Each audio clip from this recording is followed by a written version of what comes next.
Lesson 5. Pillars of Support. There was once a boy who always treated his mother badly, shouting at her and insulting her. It did not matter to him how sad he made her. One day, without knowing how, he woke up in a lonely place.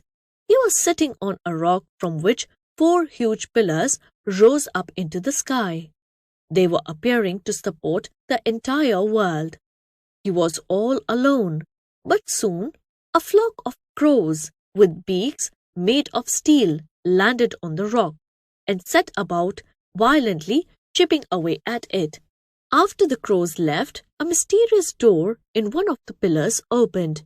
Through it, a charming girl came outside. "Have you come to help us? That's great. We need all the people we can get," she said. The boy was puzzled. Seeing his confusion, the little girl explained. "So, you do not know where you are? This is center of the earth. These pillars support the whole planet and this rock keeps the pillars in place." "And how can I help you?" said the boy in confusion. "Well, to keep us look after the rock, of course. Anyone can see by your face that you are the best person for the job," answered the girl. "The birds you saw are only increasing in number. If we do not look after this rock, it will eventually crumble and everything will come crashing down." "And what do you see in my face?" exclaimed the boy in surprise. "I have never looked after a rock in my whole life." "But you will learn how, even if you have never done it. Here, look in this mirror," said the girl, holding on in front of the boy's face.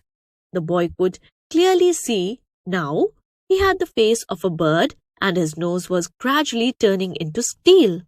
There he stood, shocked and worried, not a word passing his lips. "All those crows used to be children like you and I," explained the girl. "But they decided not to look after the rock. Now that they are older, they have turned into evil birds. Up to now, you have not done much to look after it.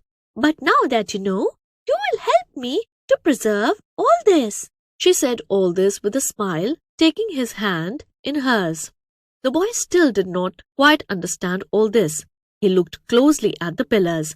He could see that each one was made of thousands and thousands of little figurines representing the best virtues, sincerity, effort, honesty, generosity. Closely inspecting the ground beneath him, he could see that the enormous rock was made up of little instances of children showing respect to their mothers, fathers, grandparents, brothers, sisters, old people, and others.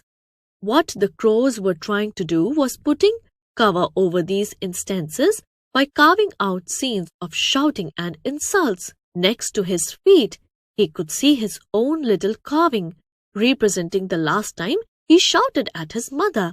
That image in such a strange place made him realize everything. The boy filled with regret. He stayed there and looked after the rock for many days. He carried out his task joyfully, going without sleep to repel every crow attack. He carried on until, exhausted by his efforts, he collapsed. When he woke up, he was back in his bed at home. He did not know whether it had all been a dream. However, what he was now sure of was that no crow would ever again get the chance to carve a picture of him shouting at his mother. Moral: it costs nothing to treat someone with respect.